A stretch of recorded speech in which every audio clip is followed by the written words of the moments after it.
Actually, ang Maynila hindi naman nakakatakot eh. Ang nakakatakot po talaga yung mga namumuno. Yes! Pinakita nilang magandang ospital, pinakita nilang maganda ang building ng ospital, pero pagdating sa loob, bulok ang loob ng ospital. Hindi, meron pa palang binibigay sa Maynila, lalim mga kongresman. Pagpatay ka na, libreng kabaong.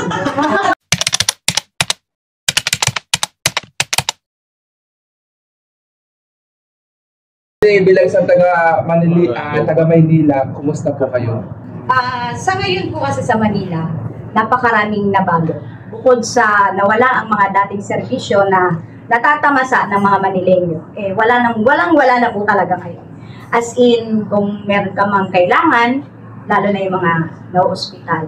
Marami kasi bilang naging coordinator ako ng dating pinapasukan ko. Sanay silang lumapit sa akin. So, dahil nga sa nangyayari ngayon sa Maynila, wala akong maitulong. So, ma'am, kailangan namin magganito.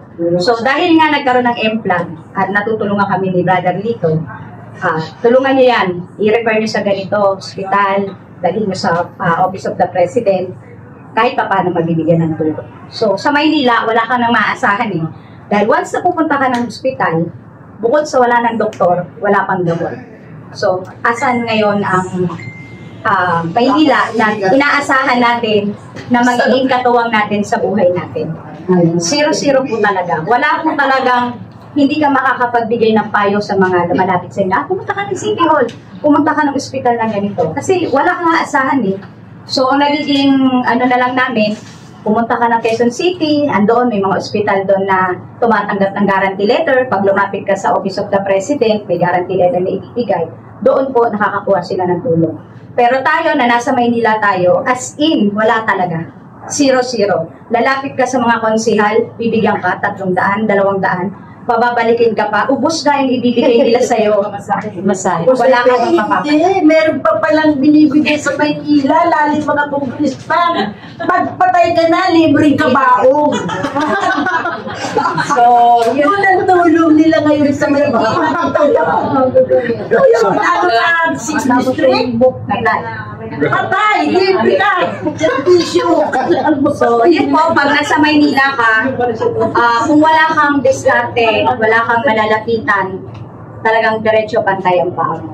Kung wala kang mga alyansang malalapitan, kagaya ng M-Flag, kahit paano, may naitutulong sa'yo, may nabibigay sa'yo, napakalaking bagay para sa amin.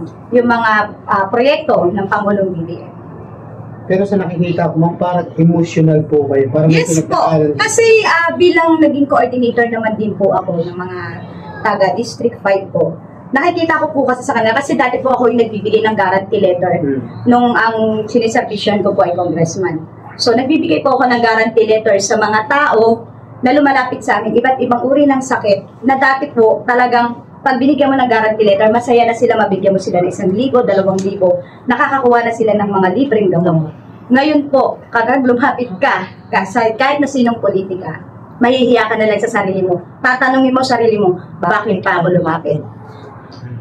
Ma'am, yung sa hospital po ng Maynila, aware po ba kayo doon? Yes, very aware po ako, lalo na po nung one time na may nag-trending na pinaghintay yung bata ng 4 na oras, nagtae suka ang bata, nagmamarigulyo na yung magulang, yung nanay niya ay nagmumura na talaga, walang nag-attend na doktor, 4 na oras naghintay, walang tumingin sa bata, maninigas na lang yung bata. So, saan nila dinala yung bata? PGH, which is private. So, pag private ka, paano kung wala kang pera? Anong mangyayari sa'yo? Kung walang tutulong sa'yo. Pero kaya mo, pagka nagpapagawa ng hospital, kasi pera. Sa tingin daan nila hospital, dami ng bagong hospital ng ating mga mahihirap. Diba? Gagawin nila yun dahil sa pera. Pero paggawa na, ano ginagawa nila? Pinaganda lang ang hospital eh. Pero ang laman ng hospital, wala silang may laman. Pinakita nilang magandang hospital, pinakita nilang maganda ang building ng hospital, pero pagdating sa loob, bulok ang loob ng hospital. Dahil bukod sa ang kailangan natin ay doktor at wala silang may bibigay sa tao. sa Manila.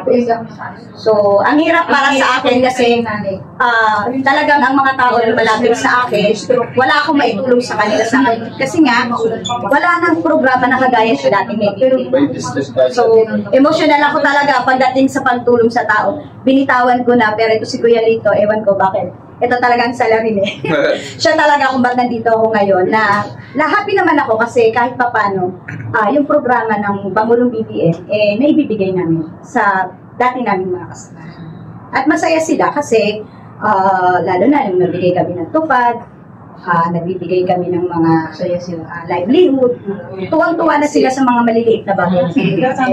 Ma'am, bilang isang taga Maynila, alam nyo kayo taga Maynila, kayo ang bukang bibig na maraming lugar sa bansa natin na sinasabing kayo daw po ang pinaka city of the city parking ba yun?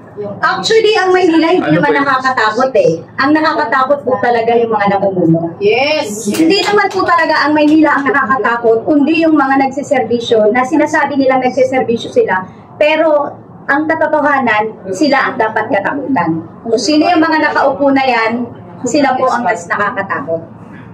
Kasi pinagtiwala ang taong bayan sa kanila, and yet, wala naman silang maibigay. So, ang Maynila, nandyan lang yan. Naka-steady yan, Maynila pa rin yan. Pero yung nagpapaikot, nagpapalakad sa Maynila, sila ang nakakatakot. Kaya dapat Kailangan palitan na! Mapamalit na yan. Sino ba yung napupusuan mo? Kasi may nabalitaan ako na may isang maratamundong daw na kahit hindi nakaupo, nakikita yung serbisyo na binibigay sa mga tao. Kabataan, especially senior citizen. So siya yung nakikitaan na kahit na walang eleksyon, handang tumulong at bumababa sa tao. Yes! So, nakita natin, kahit hindi ko siya personal nakakilala, marami pang nagsasabi diyan, Maratamundong, sus, tatakbo lang yan. Ano kung tumakbo? Maganda nga tumakbo para maipalit naman. Yes! Paano yun may gustong bumalik sa Maynila? Wala na silang babalikan. Wala na silang babalikan kasi wala nang pera Maynila eh. So, gusto na lang na siguro nilang bumalik, baka sasairin nila. Yung orasan. Yung orasan ng Maynila, baka iuwi sa bahay. Patungkol pala dyan, sabi nila nagkabintahan na daw sa Maynila. Marami pong nabenta sa Maynila. Meron pa nga ngayon lumalabas City Hall next na. Sabi kasi ang sabi na gustong bumalik, wala naman daw pong saysay ang City Hall. So, balak niya na, pag nakaupo siya ulit, balak niya na papayag ba tayo nun? Diba? So, kailangan todo pwersa tayo, kaya nananawagan po ako kay BBM. Pangulong BBM, itaas mo na ang kamay ni Ma'am Mara para mapalitan na sila. Yes! Yes! Yes! Future, Ma'am Mara, isa ka sa amin. Katuwang ka namin sa mga susunod. Hanggang dulo pa natin susunod. Hanggang dulo! Susunod na ang vlog! Walang iwala! Yes! Yes! Yes! Apari! Ma'am Mara, kaasahan ka namin sa darating na eleksyon. Sana matupad yan. Isigaw na natin. Maratamundong! Yes! Yes! Yes! Yun! Bakit pa ako yan?